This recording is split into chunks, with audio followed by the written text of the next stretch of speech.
wonder somebody else has that trouble. I have that trouble often. I do. Can you please state your name, age, and where you're from? Sure. My name is Susan Harding. My age is 78. I have to think about it. And I'm from Riverside, California. That's where I was born. How long have you lived there? Or I've did lived you here. live there? I've lived here longer than I lived there. Okay.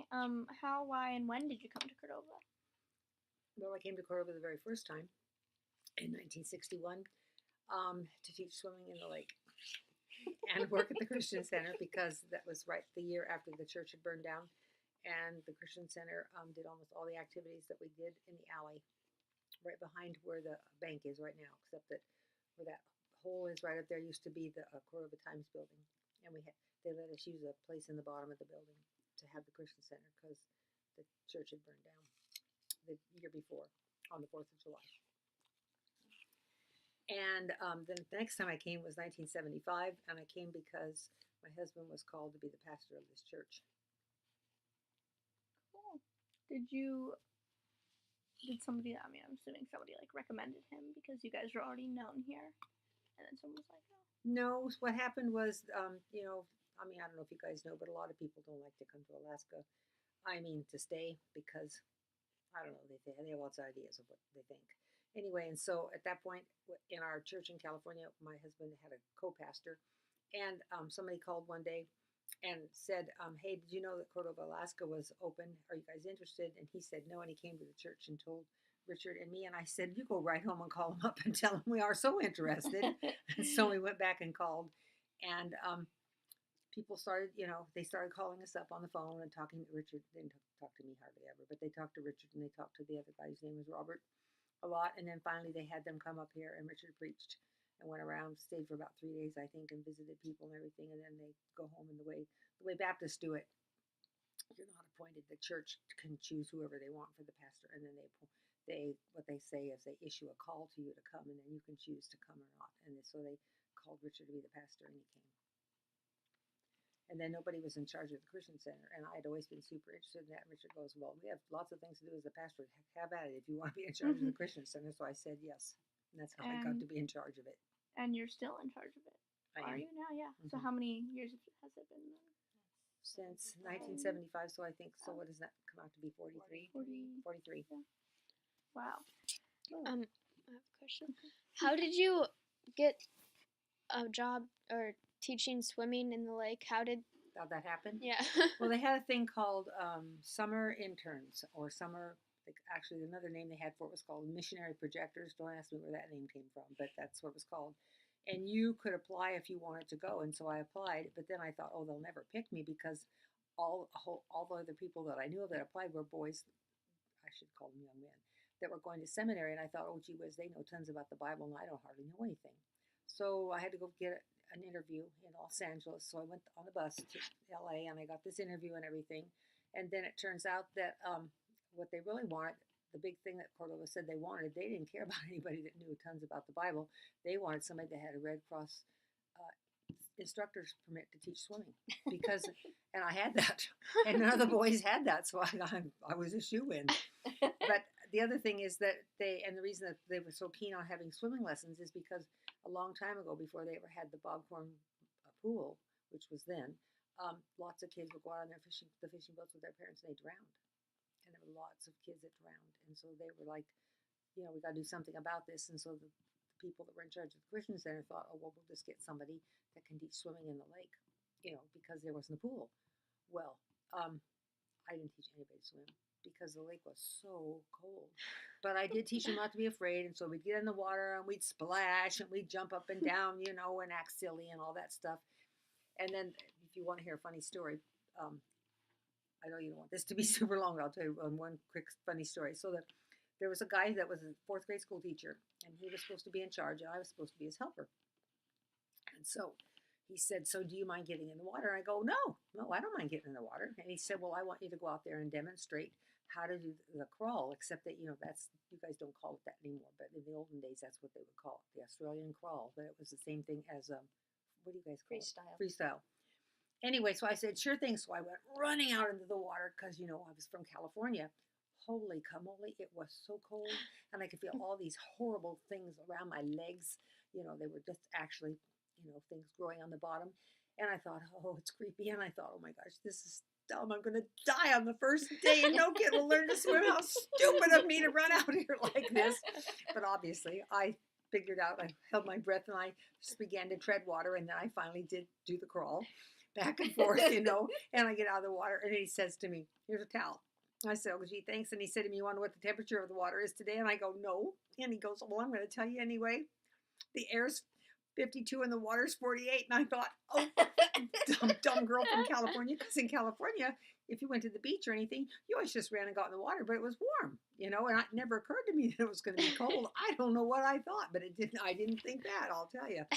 That's why after that we went to this getting warm in the water and splashing, and because the kids were little bitty things, they didn't have any meat on their bones. I was a big old girl that had plenty of meat on her bones. I wasn't about to, not be able to live through it. I could have probably laid there and floated forever, even though it was cold. But of course, I tried to teach them all to float and stuff like that. But nobody ever did get a Red Cross card though that summer. So did you have any kids, like your own kids? And did you teach them to swim, or did somebody else teach them? Actually, I had 2 kids. I'm trying to think. I don't think that either one of them learned to swim. They didn't learn to swim from me, and I'm trying to think. When we came here, they had swimming. By then, they had the pool in '75, and they had swimming in the school. And neither one of my kids had a swimsuit, and they said you have to have one for the first day of school. And we came on the day before Thanksgiving, and then of course, Monday was going to be the first day of school, so I just went through the overhead, and I found a pattern in there, a swimsuit pattern, and I had brought my swim machine on the plane because I knew I was going to need it. And then I just went through boxes of old material that people had sent the Christian Center, in the White Cross stuff, and I found some material that I thought would work, and then I made them each a suit, and they went to swimming on Monday. With Mr. Pensac? Because he started the swimming program, he said. I think so. And so I think John learned to swim from him, but I think Nancy, somehow it seems to me, because she was already in she was in 5th grade when we came here. He was in 1st. And I think she already knew how to swim, and she must have learned in California at something, but I don't remember what, to be truthful with you. I remember how I learned. I learned at the YWCA. That's how I learned, because they always gave swimming lessons, and my parents took me down when I was 8, and that's how I learned to swim.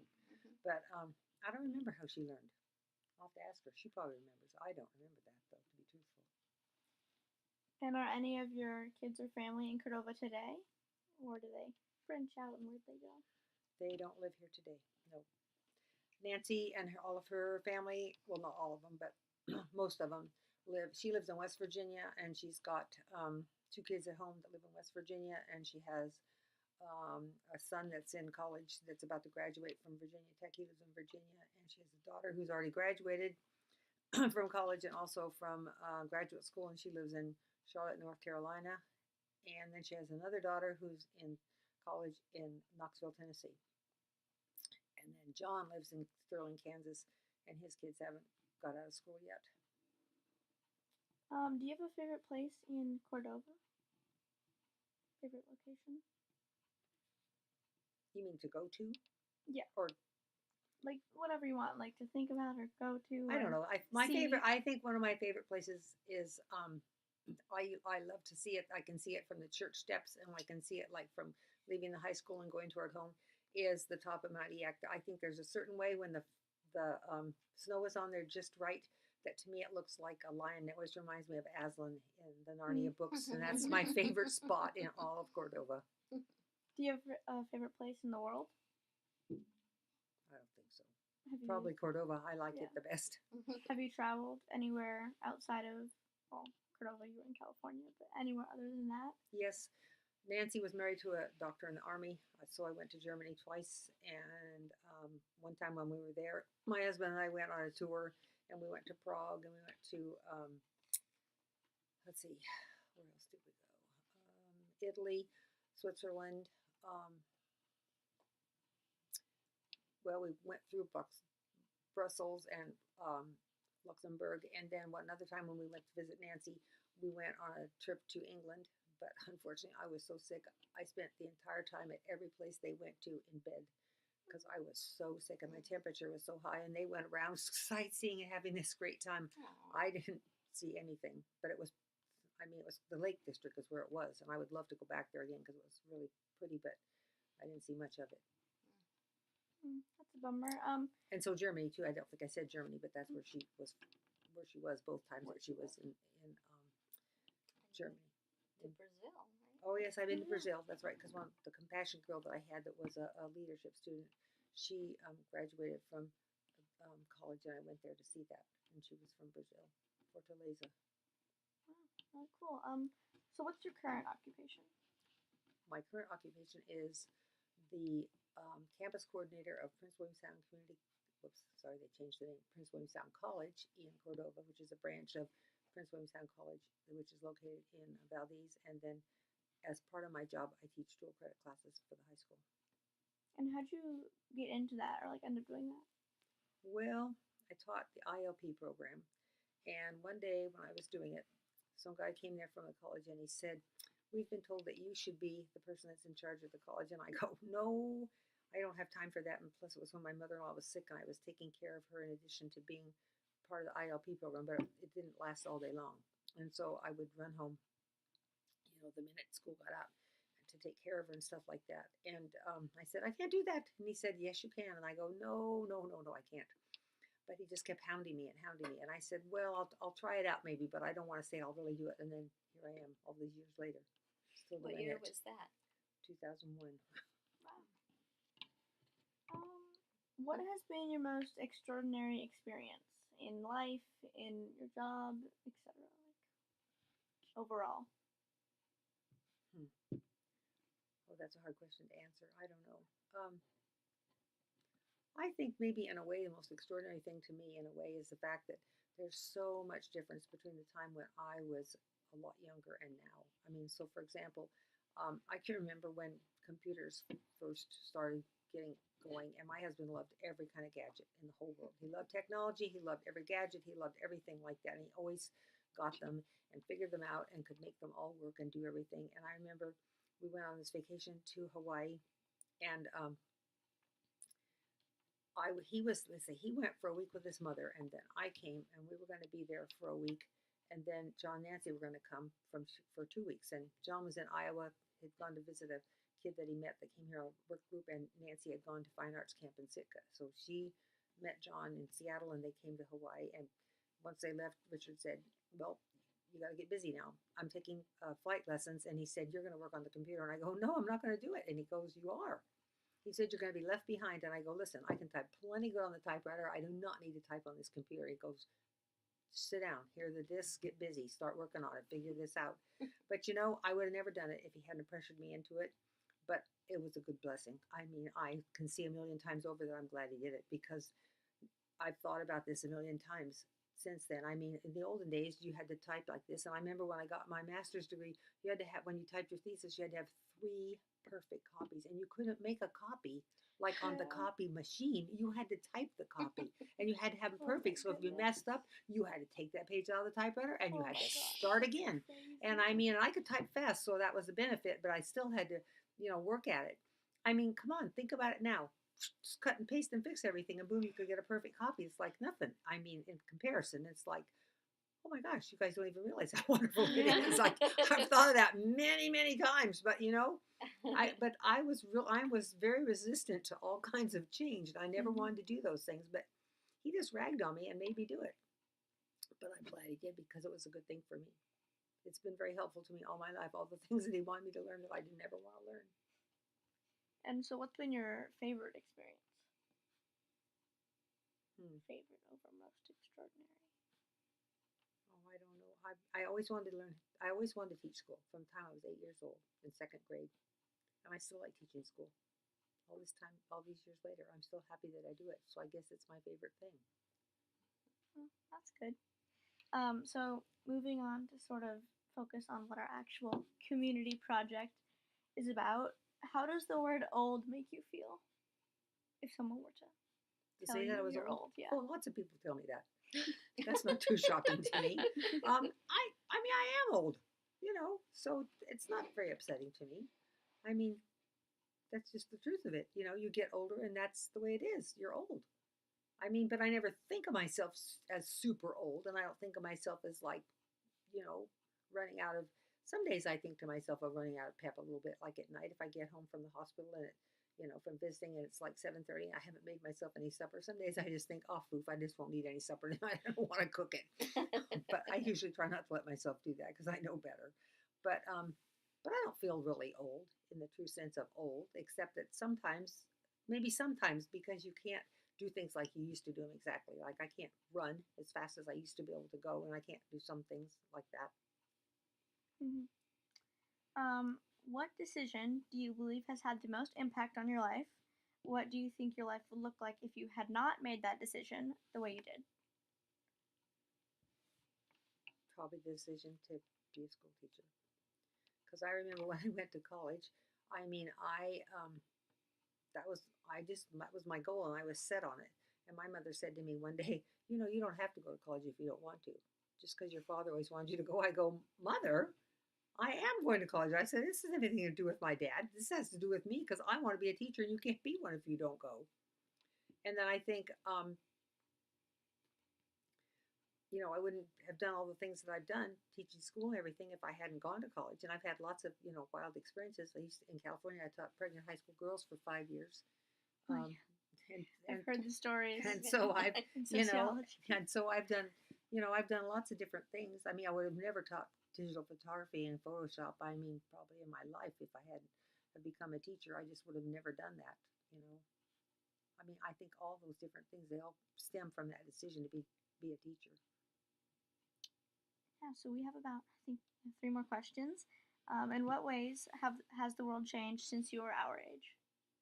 You guys sort of talked about it. Yeah, a lot. With the technology. Think and about things like phones. that. I remember when I first came to Cordova, and there was an old phone downstairs that the kind you dial with your finger like this. And I remember some little kid came in there and he said, "Can you help me call my mother?" And I said, "Don't you know your telephone number?" And he said, "Yes, but I can't call her."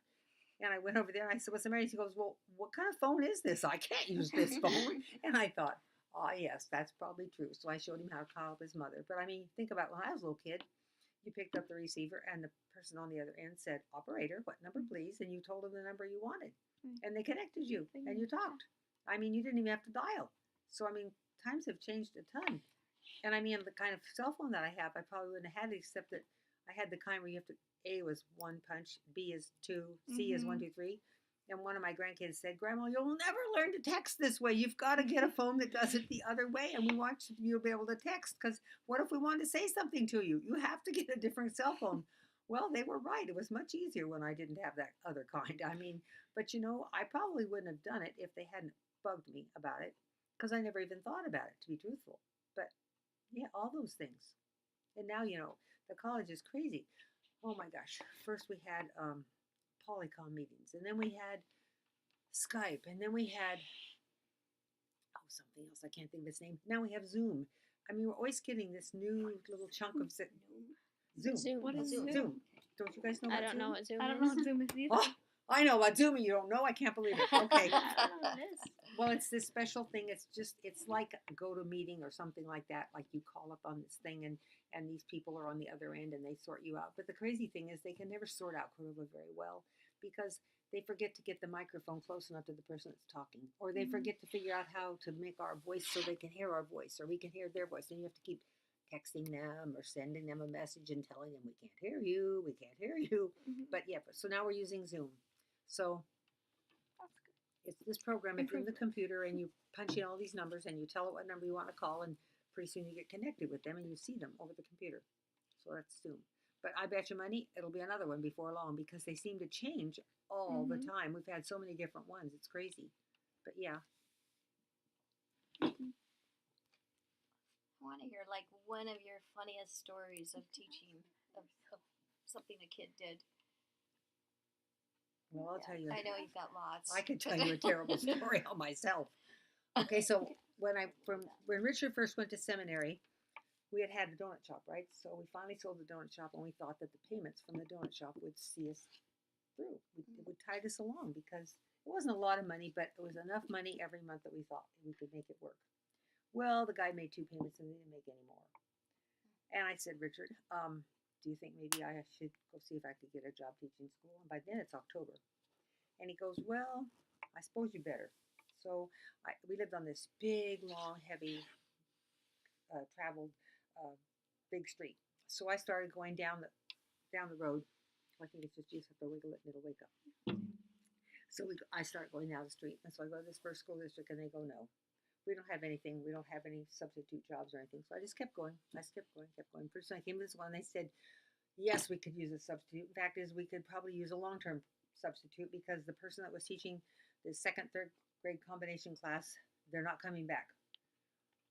I should have known right then something was amiss. Something was amiss. But anyway, so I was happy. So I said yes, and I signed a piece of paper, and I went on Monday. And the great thing was they said to me, and because, I was starting on November the 1st, I remember it clearly, and they said, we'll even give you credit for the whole year back, and not money, but credit that I would, in terms of teaching days that I taught, which was a big thing because it adds to your retirement.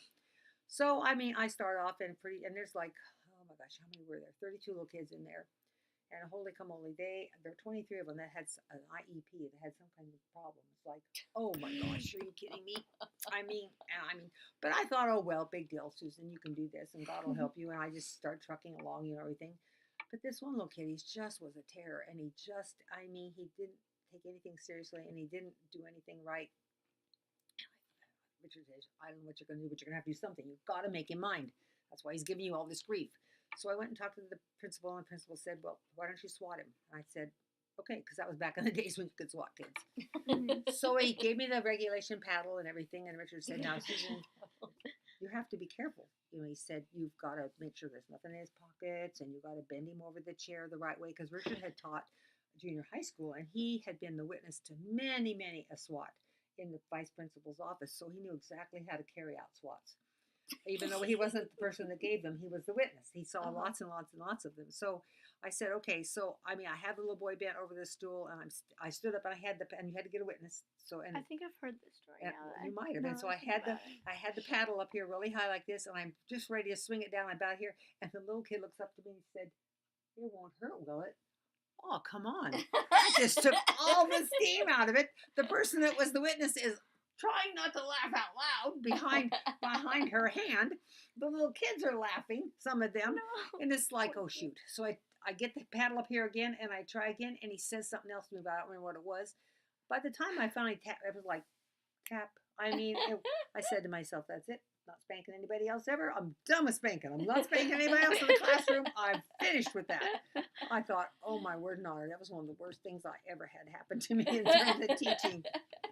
Nuts. Total nuts. Yeah, kids used to get sent to the principal all the time for paddling.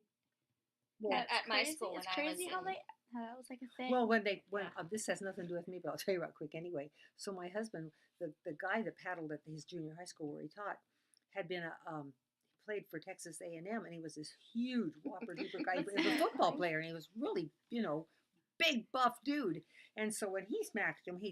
And so he smacked this one black boy, and the boy was super duper tall, but he was really thin. And he came down whomp on this kid, and the guy jumped up, sat down on the floor, scooted his fanny around, and said, can I let it cool off before you give me the next one? Because he was going to get 3 hits. I'll never forget that. I told Richard I couldn't have ever hit that kid that hard anyway, but it was worthless. I could not do it. Ugh. Those kids were something. I'm not kidding you. They did crazy things all the time. You made it through the year, though? I did. I made it all the way through. What did they do? Like, what did they do that got them punished? What did I do to punish them? No, what did they do to get them that got them in trouble? Well, they weren't in trouble. An IEP means they had something the matter, some kind of a learning disability or some kind of a problem where you just mean it was hard to teach them. Well, it was hard because there were so many people in there that had it, and they all had different things that were the problem, Did they have special ed teachers?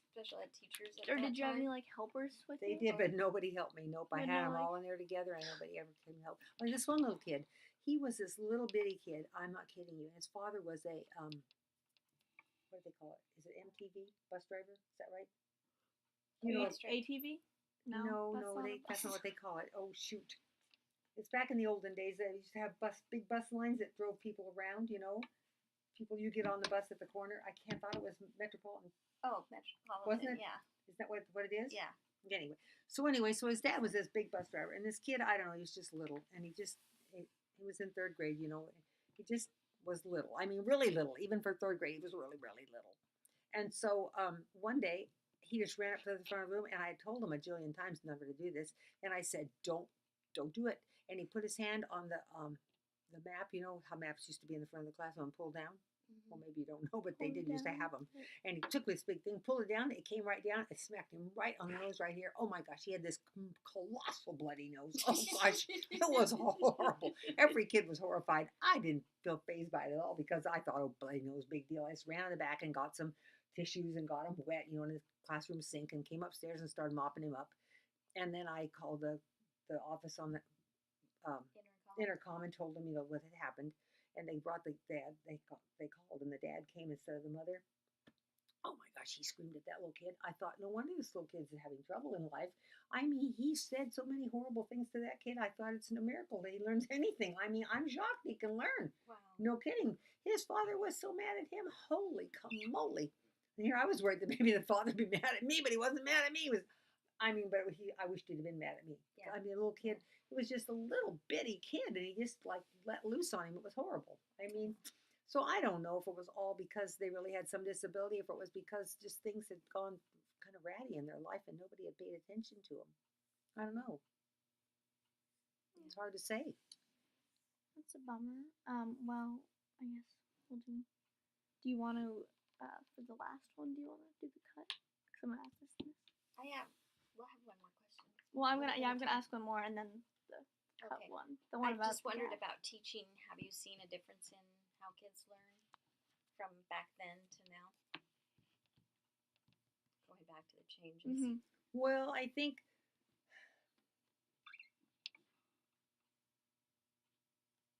it seems like people now, I've often wondered if kids really realize, I always am trying to tell kids this in class, if they really understand what their learning style is. Because like if you know that you learn best by hearing, then that's great. But if you know that you need to write down little notes and keep track of stuff to help yourself learn, or if you know that you need to read something visually because that's the way you learn, I think you can learn better if you understand yourself, understand how you learn. But it just seems like now everybody sort of just assumes they can do it by hearing. And I mean, I know that's not me. I mean, yes, John and Richard, they could learn anything by just listening, but I'm not that kind of person. Nancy wasn't like that either. We both had to do either write things down and read them or a combination. But sometimes I wonder if we spend enough time with kids in the classroom to try to help them understand what their learning style is and what works the best for them. Because I think if they knew that, or if they would believe it, if they knew it, that they could learn a lot better and it would be a lot easier for them and they could do a better job of it than the way it is now. But I don't know if that's true or not. I've often wondered that. I've thought about it a lot of times. I know I've thought about Gardner's, Do kids feel like they don't have to and all that memorize stuff. things because they know they can look at internet? I mean, it used to be that you'd have to remember everything because you couldn't just look it up. And now you can get any information really quick. So you kind of. I think that's true. I think people That's just know they can happening. rely on the internet. I mean, I've had to learn a lot of things, and kids would always say to me if I asked some question, well, Mrs. Harding, didn't you Google it? I mean, I'm really pretty good now about thinking about Googling it because because kids said that to me so much, I realized, well, I ought to Google it, then I can figure this out, right? But I never used to think that in the beginning, ever. I mean, I just thought, I don't know how to figure this out, I'll have to Because I think that would be the biggest thing that's changed because you had to remember everything because you couldn't just get the information. Yeah, I think you're probably right because it just seems like it's just different. I'm not too sure that people learn differently, but I think that we have different resources now, so people use them so much differently than they used to a long time ago. And I also wonder if people think reading is as important as it used to be. People used to think, I don't know if people read as much to their kids or people think so. those things. I kind of doubt that Kids are not reading books. in my heart. Yeah. Oh, I know We they'll go say, on trips and no one brings a book. though I know they used to say to me, why do you talk like that? Why do you use those words in class? Those big words. I'm thinking, what big word did I use? And I have to think, what word was it? And then I'd say some word, they go, yeah, that word. And it was like to me some common word. I go, well, we don't know what that means. I go, you know what? If you would read, you would know what these words mean. These are not big words, and these are not uncommon words. I said, but you are not reading enough books. And if you would read books, you would know what these words are. The problem is you're not reading very much, and that's how come you don't know these words. I'm not speaking to you in big words. But I remember the first couple times somebody said that to me, I thought, are you kidding me?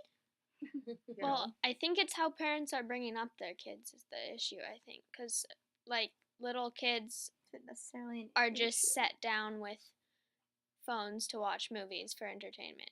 Yeah, we literally saw Freya When, with the like, when I was movie. little, I had toys and Well, books. every time Yeah. we traveled on a plane, We we read read books too. We did not do anything else. Oh, I think that's a huge big thing too, because now everybody. I mean, I've read a bunch of books that from when I was working on those graduate credits in sociology, that I had to take, and one of them was about was written by this lady that was an educator, but she was also big into all kinds of technology and everything, and it was about all these things that technology did to kids, because they didn't have the experiences that normal kids, well, maybe not normal is the right word, but kids used to have that now they don't have those experiences, and and the parents will a lot of times just let them be in their room, and they never paid any attention to what they were doing on the internet or what they were looking at or what they were thinking about. I mean, the other day I was doing some normal something, I can't remember what it was like looking up something. Oh, that was it. It was looking up something about sociology. It was looking about something about economics, I think, that I wanted to find out for class. About fainted. Up comes all this pornography on the screen. I'm thinking, what? Boom! I closed it out. I was awake, but I thought, how did that get there? I mean, I never tried to find out anything about this. I didn't want to know about this. I could live my whole life and never have had that happen to me. And it was right there on the computer screen. I'm thinking, oh mercy. And think about the people that are looking. Yeah. I remember the time when I was teaching over here, right there, and I had these two twerpy boys. They were brothers, and this one came. I mean, they came out of the classroom, and I'm over there. I'm turning off all the computers, and I think, oh, I saw the computer screen. I go, yeah. I said, what were you doing looking at that screen like that? And he said, why, miss, I didn't. And his brother said, dude, why didn't you tell me you finally got to that side? I said, you are so busted. I thought, are you kidding me? Don't tell me you didn't know that was on there. Wow. I thought, oh my gosh. But the problem was everybody was in rows, and you couldn't see everybody's screen at once. So that's one reason I changed the room and made it like this, so I could just keep walking around the room. I could see everybody all at the same time, because I didn't know what they're going to do next. Wow. Because they were naughty. Like really naughty. Yeah. One day, he used the F word 19 times in less than 5 minutes. And I said, you need to go home. Take a break from school. This was in IHealthy. I said, you need to take a break. I said, I'm giving you a day off. So he went home. I knew about how long it took him to walk to where he lived. Phone rang. It was his mother. Holy camole. I just held the phone out here. She laid me out with all the same words, and finally I said, thank you for calling. Boing, and I hung up. I thought, well, chip off the old block. I know where that came from. I mean, how could I expect him not to talk like that when that's probably what he heard all day long at home when he was at home? Right. Yeah. So, yeah. But I mean, I think parents have a huge role to play in kids' lives, and I wish they understood they don't need to let little kids play with their phone all the time or do all these things all the time, because they're not helping their kid out. This is not the best thing in the world for their kid. How do you feel the lack of discipline these days has affected kids? Because, like, kids aren't disciplined, like, barely at all, a lot of kids. Oh, I agree with you. I think kids ought to be disciplined. I think you can be too harsh as a parent if you're inclined to be a harsh person to begin with. But I think kids ought to be disciplined. I think it's good for them, and I think, let's say that you can't. It's not in your heart to discipline your kid a certain way. There's still alternatives, and you can still discipline them. Like, for example, somebody the other day told me I ought to slap somebody. I go, no. I can remember my father, that's the only way he disciplined me ever, was to slap me. And I remember how bad that made me feel. It wasn't that I didn't deserve it. I can remember why he slapped me. And I remember clearly that I could have used that slap in terms of to be disciplined. But I just remember being slapped was really upsetting to me, and I really hated it. desperately, and I never wanted to be slapped. And so I never slapped my kids ever. And I would never think of slapping any kid now, even if I was allowed to slap them, I wouldn't slap them just because I think that's not a good way to discipline people. But I think that there are things you can do to help your kid be disciplined, and I think people don't do it very much. They just let them get away with murder, or they don't pay attention. That's not the problem. It's not so much that they let them get away with murder. It's that they're so busy with whatever it is that's interesting to them that they're thinking about themselves that they don't pay attention to what the kids are doing. Holy cow! I've reprimanded little kids in the store that were being naughty. Whose parent? I don't know who the parent was, but someplace in there. One time I did it, and I thought, oh my gosh, I forgot who that kid was. And I saw the father. I thought he's going to get me. Oh, because he was known to be after people. But I thought, well, that's okay. I don't care. His kid was in the wrong. So I just took a big breath and kept right on chopping down that aisle. He didn't say anything to me. And I thought, whew, that was good. I mean, because I thought any minute he could have really lit into me and told me off. Because it's true, I did ball his kid out and told him how to behave, and I told him he was acting in the wrong way because nobody was making him mind. But I mean, I think that's a lot of it. People don't even bother to try to make him mind. So I guess I'll ask the question about the gap. Do you feel the need for a better connection between the youth of Cordova and the older generation? And if you do you have any suggestions or anything like that for a possible solution? Or who do you think is someone more responsible than the other? Well, I do think that there is a gap between the people that are older and the people that are younger. And I think it's maybe part of it is, I think, but I'm not dead certain if this is totally it. But, a long time ago, and I don't think it's true of everybody in Cordova either, and I'll tell you why in my explanation, but a lot of people a long time ago used to have their extended families really close to where they lived. And so they were right there and they saw those people often. So I think there wasn't as much of a gap between the people that were older and the people that were younger. And I think in Cordova, this is true like for a lot of the Filipino families because they have a tendency to have a much tighter connection between the older people and the younger people. Um, maybe not the very youngest ones, but certainly the people like that are maybe in your age range and stuff like that. And I don't think you see it as much with the people that aren't Filipino. But I mean, I wouldn't say it's 100% with them either. That there's less gap. There is a lot of grandparents here with the Filipinos. Mm-hmm. Well, Yeah. they all live in the same house. Yep. I mean, so yeah, they obviously do lots of different kinds of things That's like together. their custom, though. It's their custom to take care of the eldest until they live. Yeah. Oh, and it is. I agree. Mm-hmm. But I mean, back when I was a little kid growing up, I had 3 grandparents that were alive for probably the majority of my younger years and then growing up. And so, I mean, and they were right in the same town, so I saw them often. So, and they came to things we did as a family and that kind of thing. And my aunts and uncles were around and stuff like that. Whereas I think now people are much more spread out. They have jobs in other places and other locations, and you don't see that. They're just much more spread out than they used to be. So there's bound to be a bigger gap. And I think also now because there is that gap in their own personal families, they just don't see in terms of that connection with people, to connect with them very much in terms of the community. I mean, I've always thought that, for example, because all the times I've been to the Girl Scout dinner, I mean, I didn't have a kid that was here that was in the Girl Scouts, so it's always been somebody else's child that I was there with.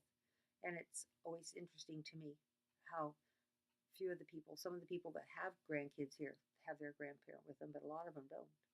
There's some people that could have their grandparent there, but their grandparent isn't there.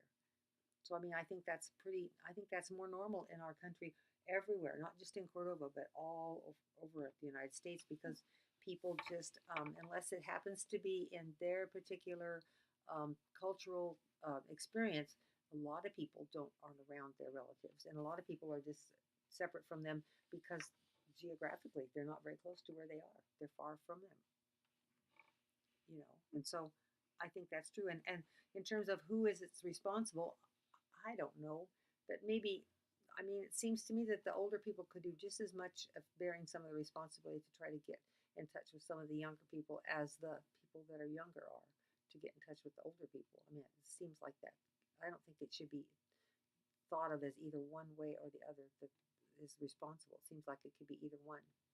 But maybe two, because maybe we don't have very many activities or things where people get together and have intergenerational, things. We just don't do that very much anymore.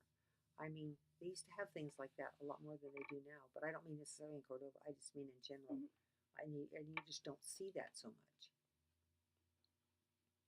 Yeah, well, if you want to, we're going to ask you one more question, but we are filming it separately because we're going to. I can't find my mouse again. But we're filming it separately. Tell her the question so she can. Wait, hold on. We're filming it separately.